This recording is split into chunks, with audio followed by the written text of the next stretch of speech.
Let's get into it. So these are some of my 3 favorite people on Twitter, and I'm excited for what I hope will be a very lively conversation. So I welcome Mike, Dan, and Jan to the stage. Good afternoon, everyone. I'm Dan Rejto. I'm the Director of Food and Agriculture at the Breakthrough Institute. And in traveling out here from Portland, Oregon, I came to a pretty shocking realization that I agree with RFK Jr. Well, maybe just on one thing, that airports really are where healthy diets go to die. And hunting down a Beyond Burger there, I managed to find one that was overpriced, slathered in sugary sauce, and disturbingly cold. And this was a stark reminder that in this food system we have that produces so much, that there's still often a lack of healthy, environmentally friendly, and affordable food. And it's not just airports, and it's not just Beyond Burgers or alternative proteins. Most Americans say that food is one of the top financial stresses for them, and that cost is one of the main reasons why they don't eat a healthier diet. And globally, there's ample examples of food scarcity. In the US and other industries, we've seen a growing coalition of politicians, thought leaders, and organizations come together around what is often called the abundance agenda to solve affordability and scarcity issues like this in housing, clean transportation, healthcare. This approach has been articulated perhaps most popularly by Ezra Klein and Derek Thompson in their book Abundance, which lays out a framework really for precise deregulation, enhanced state capacity, and investment in science and technology to address these areas and problems of self-imposed scarcity, as they put it. But it's not really a framework that's exclusive to Democrats or progressives or liberals. My organization, the Breakthrough Institute, put together a conference last fall called Abundance with 14 other organizations across the ideological spectrum. Not only did we have Ezra Klein, but also the Republican governor of Utah, Spencer Cox, and a whole host of people spanning this ideological spectrum. And yet, none of these people, despite this breadth of background, really talk about food or agriculture. I think they must see it as a problem that has been solved already, one where we have an overabundance, too many cheap calories, as many say. Perhaps they just haven't been to enough airports, or perhaps they just haven't thought this problem through. Luckily, we have 2 amazing experts here today who have thought through this quite a bit and are really on the vanguard of defining what an agenda for food really should look like and whether we need abundance or something else and what that vision should look like. So we have Mike Grunwald, who's an award-winning journalist and author. Most recently of We Are Eating the Earth, which takes readers into the trenches of our next climate war, the fight to fix our food system. He's also the best-selling author of other books, The Swamp and The New Deal, and has written for a whole host of amazing publications, including the Washington Post, Time, and Politico magazine. And we have Jan Dutkiewicz, an assistant professor of political science at the Pratt Institute. He's a contributing writer at Vox and a contributing editor at The New Republic. He and his co-author, Gabriel Rosenberg, have a book coming out on February 17th, Feed the People, about how to build a more sustainable and just food system. I pre-ordered my copy just the other week, and you can too. But let's get started.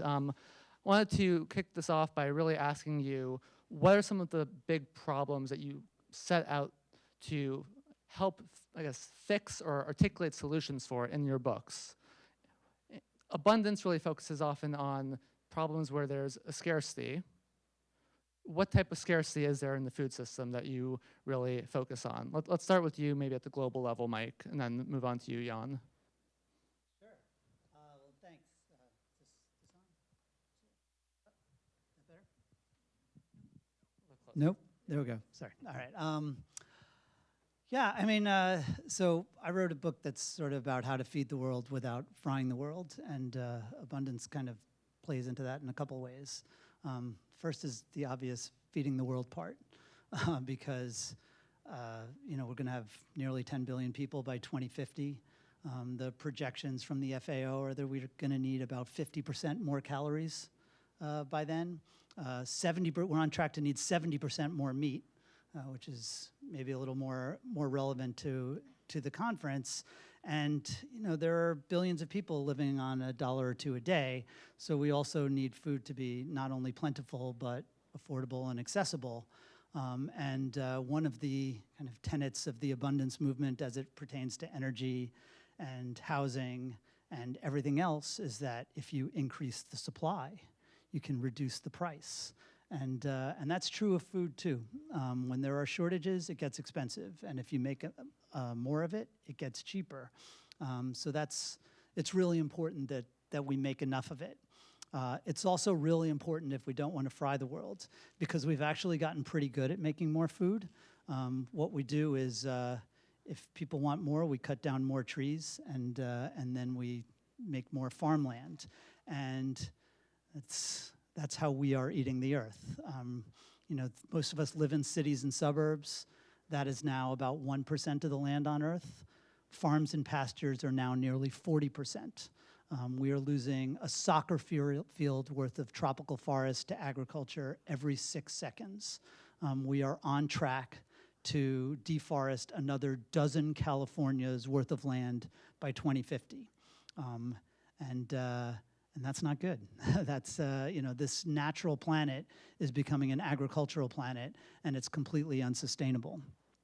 We can talk about, I think people here know why that's bad for the climate, but it's also the leading driver of our biodiversity problems, our water pollution problems.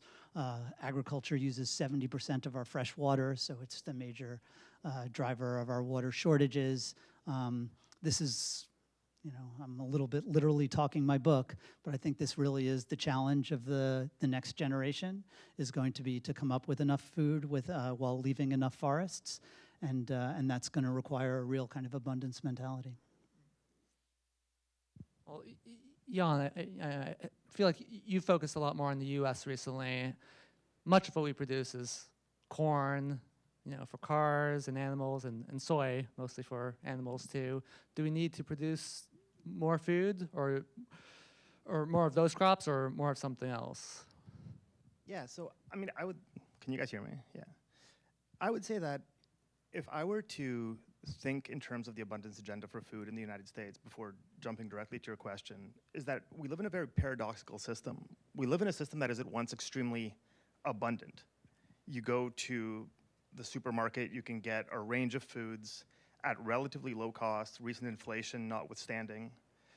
So we actually live in a society of plenty when it comes to food. But on the other hand, those benefits are irregularly distributed. 15% of Americans are food insecure, and they don't have access to that abundance. And simultaneously, producing that abundance has quite tremendous cost, environmental cost and social cost, in terms of greenhouse gas emissions, in terms of eutrophication, in terms of water use. Just to give you one example, because of an overproduction of alfalfa, primarily for dairy and cattle feed, we're running the Colorado River dry. 90% of waterways in Iowa, the factory farming capital of the country, where pigs outnumber people 7-1, are too polluted to swim in, almost entirely because of eutrophication from corn, soy, and factory farm effluent. And simultaneously, we have about 20 million Americans who work in the food system. We have relatively few farmers, but we have a lot of people working throughout the food value chain, in food service, in restaurant, in freight. And 10 worst paid jobs in this country are in the food system. So in a sense, we have both tremendous abundance and extremely high costs of that abundance. And I think that if there's a broad-based agenda we need to sign on to, it's shifting the dials, maintaining as much of the abundance as we can, while minimizing those costs. And that's both a supply side question, but it's also ultimately, and I know that in the current environment, this is not a good thing to say, but it's a regulatory question. I know presumably we'll get into this, but I think we need a lot more regulation in order to turn those dials and change those incentives for what we produce and how we produce it and who produces what. Well, let's get into that because, as you know, it's, both the current administration and this broader, maybe new flank of, to some degree the Democratic Party, but just politicians more generally are focused on deregulation, on regulatory reform, and other kind of similar approaches to policymaking. And certainly there doesn't seem to be much appetite, to further regulate the agricultural industry. But I think you both think that we do need more regulation there, maybe for different areas. Where do you think we need that most? It's funny. I literally, I wish it had run before this. I just filed a piece for the New York Times about factory farm regulation, and it's funny. Some of you may remember, you may still have dartboards with my picture on it, because about a year ago I wrote a big essay in the New York Times that essentially was a sort of semi-defense of factory farms. Because remember, if your concern is that we're eating the earth, well then basically forms of agriculture that make more food per acre, they require fewer acres to make food. And so some of these very popular, kiss the ground type regenerative approaches that are very popular with the UN, with environmental groups, with philanthropies, with just about everyone, even big food and big ag companies are all pushing this regenerative idea. But to the extent that that makes, basically lower yields, it eats more of the earth and is contributing to this basically agriculture overrunning everything. That said, I did have a kind of throwaway line at the time about how right now factory farms kind of get away with murder, that they can dump their poop wherever they want, and that's even setting aside, as Jan mentioned, that they treat animals badly and they treat people badly, and they have terrible politics, and they use too many antibiotics, and they're a pandemic risk, and a lot of what you've heard about today. And I think there really is, again, we're talking about what would be nice.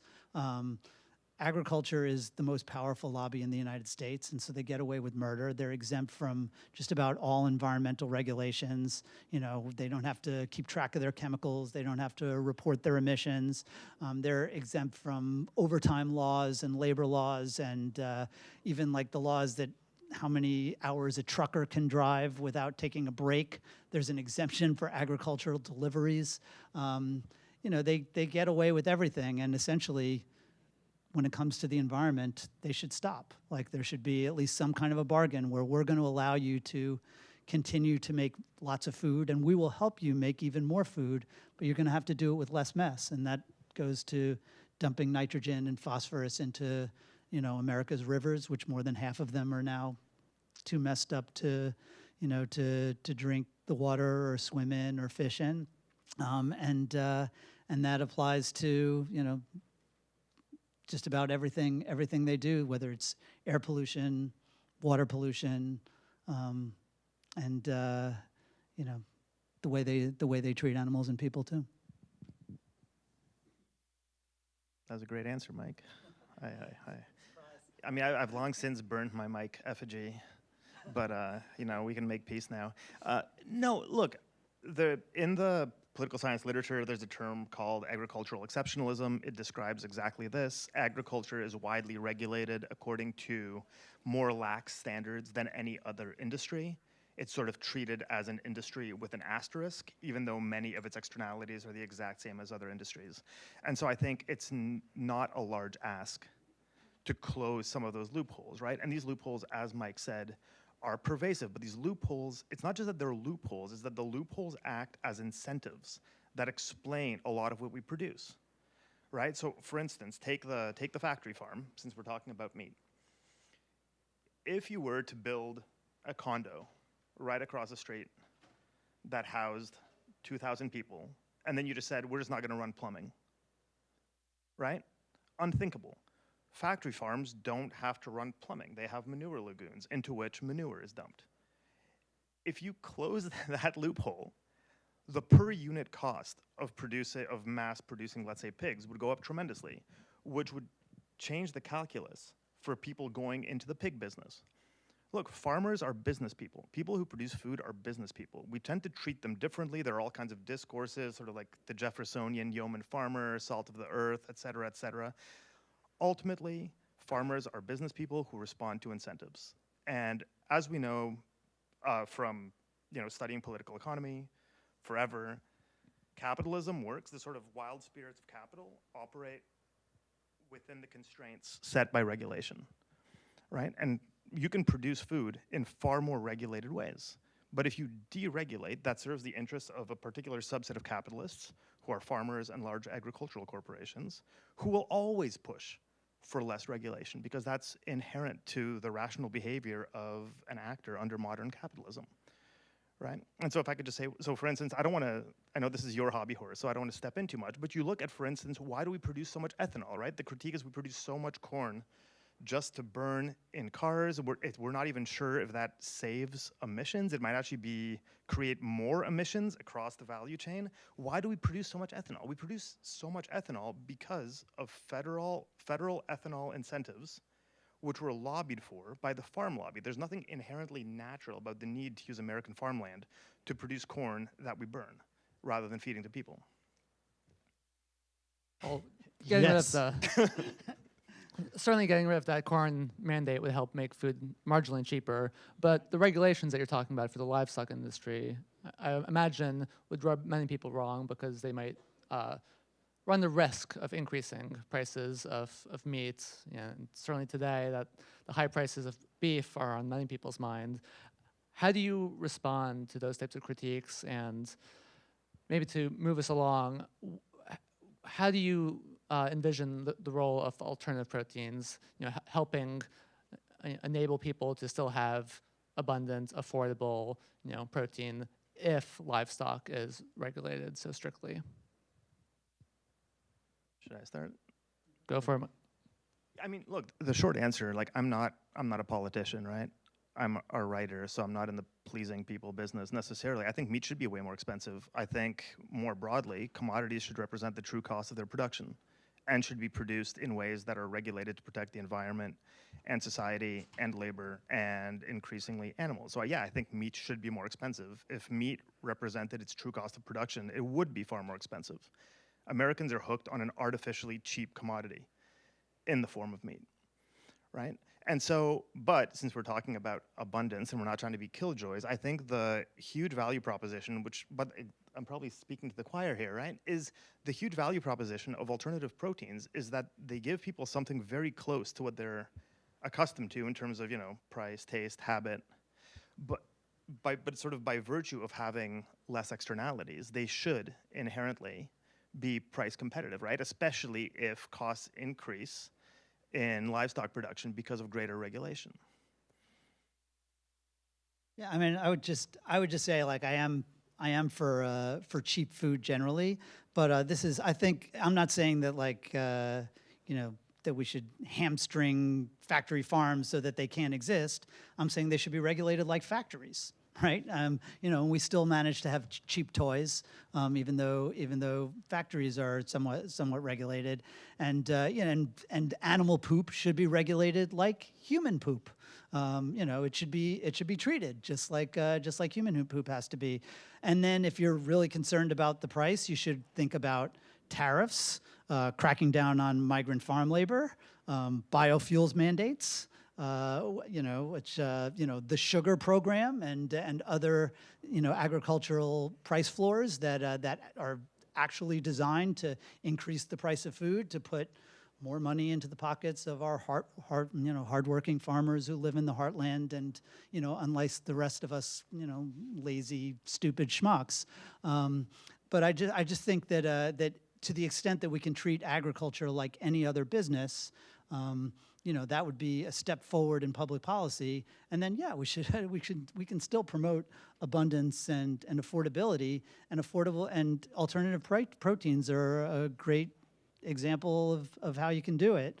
And in the same way that we subsidized alternative energy and, in the beginning, people talk about how $3 billion has already been spent on cultivated meat, and oh my God, look, and it's been 10 years, and you just have wild types in a few restaurants, which is awesome, by the way. Everybody should try wild type. But there was $500 billion invested in the solar industry just last year.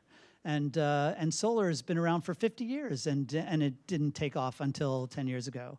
So I think we're still early. We shouldn't, obviously nobody here is giving up on alternative proteins, but I'm still very bullish on that as the kind of a better solution, as opposed to the idea shouldn't be like we're going to tax and regulate food out of existence. We're just going to come up with better stuff like we're doing with energy. I think most of us in the room would agree that alt proteins aren't at the place yet where they can provide affordable, healthy options that are of similar quality as meat to most people. You talked about the role of government in helping make that possible. Bruce talked earlier about the need for government R&D, but what else is needed besides investments in research from the government in terms of bringing the industry along to where it needs to get to over the next couple of years or decades?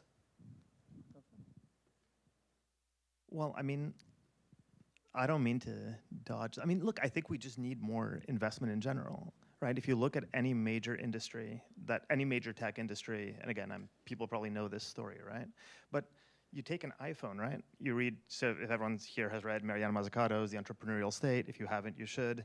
So many components of that, right? From location services to touch screens, so many of those individual components came out of DARPA programs, out of decades of investment by government and decades of research in national labs and public institutions, until they were the basic science was done and it was cobbled together and commercialized by Apple. And I think that, unfortunately, in the case of cellular agriculture, it fell through these funding gaps, which is why we saw so much basic research being done with VC funding, but it's just not a sustainable model for doing basic research when the basic research is not settled. And so I think now, hopefully, now that the viability of the product has, I think, in theory been proven, we should see far more federal investment and university level research, much is being done by our host here at Tufts. I think this is the only way to do tech.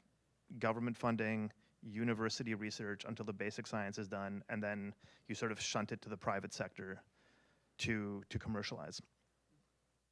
Well, to build upon one of the questions I see up there, actually, is there a pathway for the federal government to support really both improvements in the livestock industry, and to basically make factory farms better in a way that, Mike, you somewhat outlined in your New York Times piece, the other year that led to all of those effigies, at the same time as supporting research and innovation in alternative proteins and cultivated meat, or really should, I guess, the people in this community and the sustainable agriculture advocates more broadly really push the government to really just focus on one approach? Basically, can we chew gum and walk at the same time, or are we shooting ourselves in the foot if we do that? To mix these metaphors. I definitely think we got to do all the things, or at least most of the things, and there's nothing.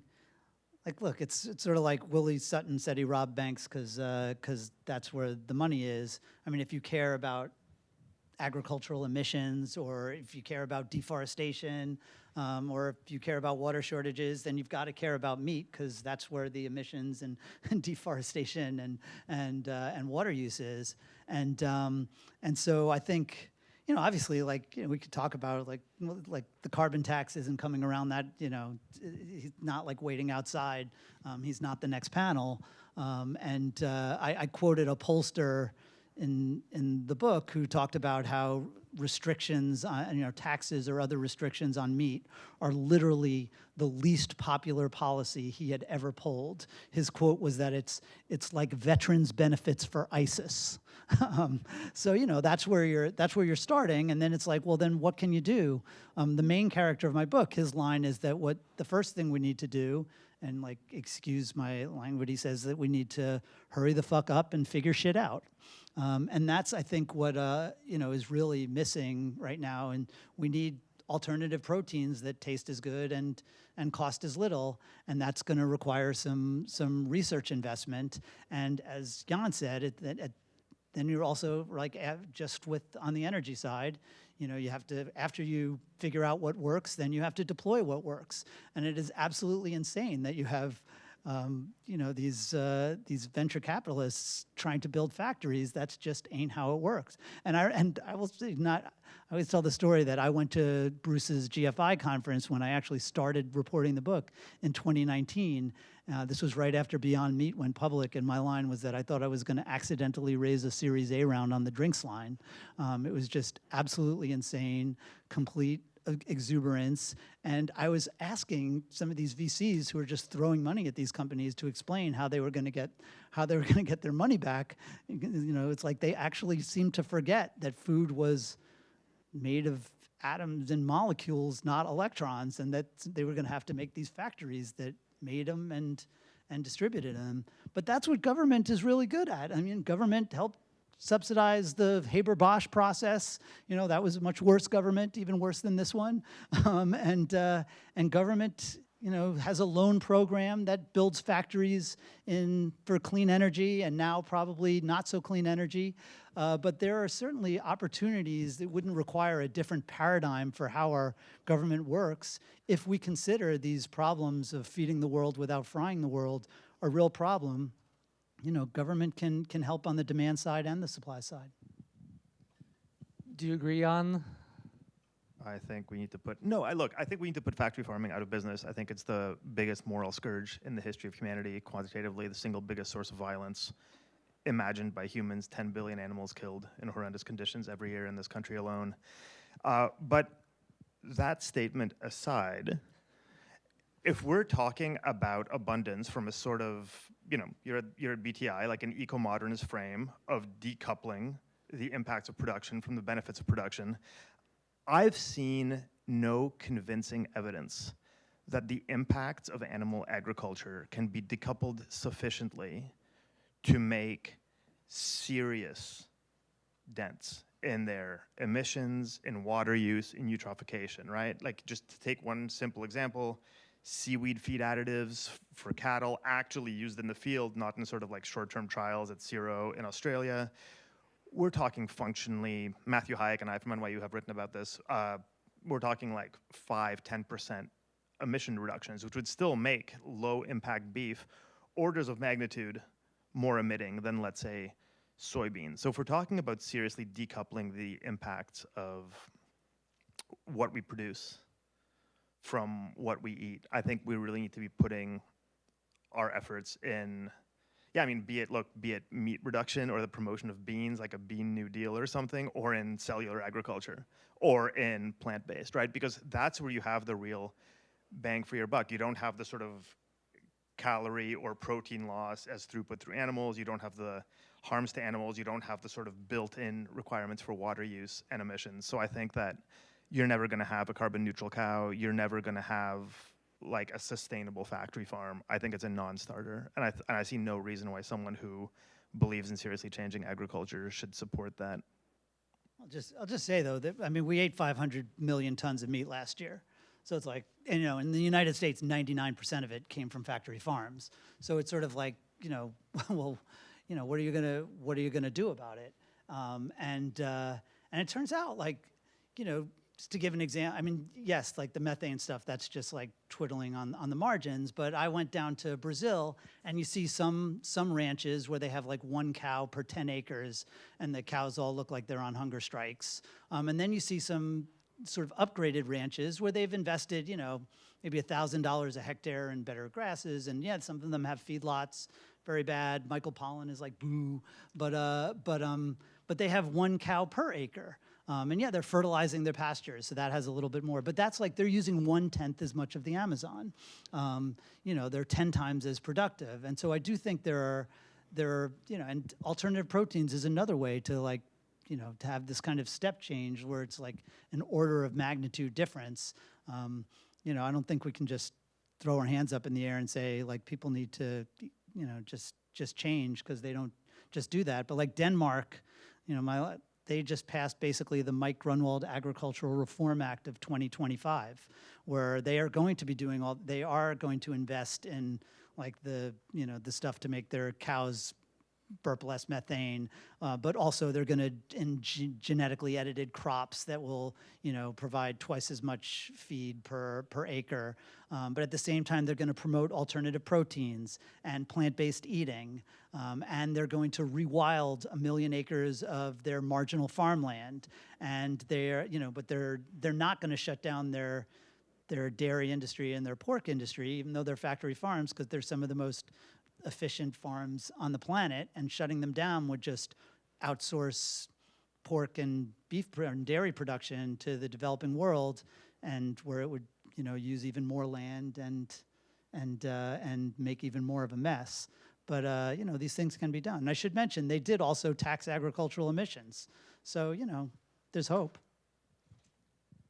And I wanted to build off of what you mentioned about alt proteins, actually, because, you know, obviously many people here today work in cultivated meat. As writers, the two of you have visited a lot of different, you know, cultivated meat facilities, tasted quite a few products, and yet at the same time, I'm sure you're aware, in the past, you know, couple months, we've seen a lot of negative news in the space, you know, with the closures and bankruptcies of couple companies. What do you think folks here can learn from any mistakes that you've seen, and what gives you hope still for the industry's future? You're looking away.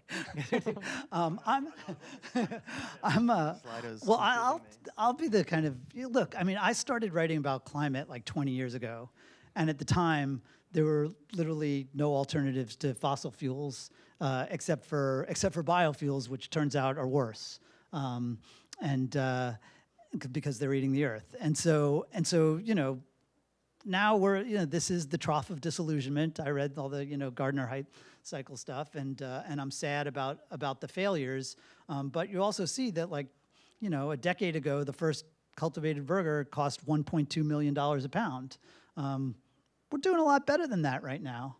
And the trajectory certainly, like, what was it, 2021, where that you know, the Humber article came out and said that that basically cultivated meat was doomed because the media costs were, you know, among other problems, but the media costs were like $6 a liter, and the best they could ever do was $2 a liter, and it couldn't be cost competitive until it got below $1 a liter. I mean, I was at Clever Carnivore a couple of months ago, and they're at 7 cents a liter, and that was just 5 years ago. So I think, you know, human beings, we're not that awesome at like changing our behavior to save the planet, but we're really good at inventing stuff and you know, solving problems that are kind of existential problems. And so to the extent that we treat these problems as really big problems and set, you know, hundreds of great scientific and engineering minds to it, you know, I assume things will get better, and it won't take 50 years like it did with solar. One of the audience questions gets another maybe element of this, which is the public perception's fear often of agricultural technologies like GMOs, and perhaps in some circles today, cultivated meat, or perhaps in the future, cultivated meat. Jan, are you as optimistic as Mike, despite those challenges? I mean, I'm optimistic about the promise of the technology of cellular agriculture, absolutely. But I think the social perception piece is really difficult, right? So there's the question specifically, what gave GMOs and food a bad name? The direct answer is lobbying in Europe by environmental organizations based on a poor understanding of the science at the time when it came to regulating genetic modification and gene editing in crops in Europe, which led to GMOs being made illegal in Europe. And because so much of the world, less so North America, but more so the rest of the world, really looks to the EU as a guide for robust and fact-based and science-based regulation, that one moment of what I would say was extremely misguided protest based on bad understanding of the science or the state of the science at the time set a really poor precedent. And I think that's, I mean, yeah, and I think it's hard to undo. I think the fact that in the United States we do allow GMOs is actually fantastic. I just wish we were using those GMOs to achieve more abundance in the sense of foods that are less prone to wasting. For instance, Arctic apples from Washington State, things like this, rather than just making, more corn that is receptive to a specific herbicide that can be burned for ethanol, right? I think that, but what can be done to convince the public? And I think this is very difficult. I mean, other than just sticking to the science and doing basic SciComm, but it's an uphill battle, and I know that sounds sort of cheesy and inadequate, but I think that's what needs to be done. And I think we also need to critique people who I think might be working in good faith but are doing a lot of harm, like, for instance, the non-GMO project. The non-GMO project, by virtue of existing and by virtue of having that stupid little label, is stupid in my opinion, asterisk, label everywhere, implies to consumers that there's something wrong with pro-GMO products when there isn't. And I think that's an uphill battle. So I think, criticize the non-GMO project. Tell your friends that there is no science linking GMOs to negative health effects, and so on and so forth, right? I know the world we live in, but I just think good SciComm, sticking to the science and plowing on is the way forward. Yeah, and get pissed too. I'm glad you said that, because it's not just right now we see all RFK is terrible on GMOs, right? He's it's all and glyphosate is killing us all. That's another one. I'm probably on your dartboard because I just wrote a defensive roundup. But the science is really clear, and people don't give a shit, and that's bad. And it's a lot of the people. And it's not just RFK. It's the people in my yoga class. They don't care either. And it's and they're supposed to be the good liberals, but they think it's oh, I'm not putting anything unnatural in my mouth or whatever. It's that is bogus. And nobody's fighting back because it's oh, well, it's just sort of well-intentioned. It's no, that is crap. That is not how food is made. It's not the, if your Doritos were organic, then that would be way better. It's not, there's no difference. And I do think that there's this just really pernicious kind of movement of people who read too much Michael Pollan and people who listen to people who read too much Michael Pollan, who have this idea of this kind of utopia where, I don't know, we're just eating maybe dirt or, microbes or something that is, but that is not how it works. We just have to eat stuff that's safe, and GMOs are safe, and so is, we obviously know what we're leading towards, so is cultivated meat. But if you're not out there making the case now that it's that you're not the ones that have the, that with the E. coli problem, it's not the whatever lab grown. It's no, it's these factory farms that are supposedly that's natural. Give me a break. I don't understand why there people aren't, people get up in arms about me, but meet what I say about factory farms, but not this idea that that somehow food technology is bad. In what other area of life do we be oh, I'm not using I only want an artisanal, handmade phone or something? It's it's ridiculous. I'm sorry. Well, that's the consumer perception side. To wrap us up and move to, I guess, the next panel, there's also clearly some challenges on the business side, on the production and supply side of cultivated meats. You alluded to the closures of Believer Meats and this Meatable. We've had a number of other hiccups and shutdowns in the cultivated meat space. Do you think that this is the sign of more to come? Is this the beginning of the end, or is this just passing clouds, as we heard earlier, that will pass soon? I'm not in the prediction business, but I will say that, look, in any new industry, businesses go out of business, especially when they're trying to do basic science which isn't settled in labs with VC money. Look, back in 2019, so back before this existed, back before people were just wanted to throw money at Mike at the GFI conference, I wrote an article for a magazine that shall not be named called Socialized Lab Meat. And I stand by every word I wrote there, which is just you get money from wherever you can, you take that money somewhere where the IP will be open and you're publishing and you're sort of growing the science in a scientific community. And that's just how you should do it. And I actually think that companies closing down, in a sense, and I know I'm sort of setting up the next panel, but could be a real boon if the IP can be reclaimed, right? Like the whole point is that there's all this IP getting that sort of being developed behind closed doors. Who knows if there's redundancy with other companies? We don't know because they don't share information.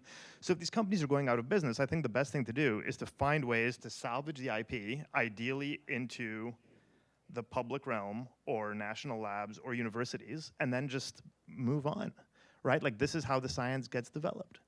So will cellular agriculture eventually reach, price parity? Who knows? But I think that we're not anywhere close to finding out. And it's just a matter of time and like keeping the faith and finding ways to get the money. Well, I think that's a great closing note. Thank you, Jan, and thank you, Mike.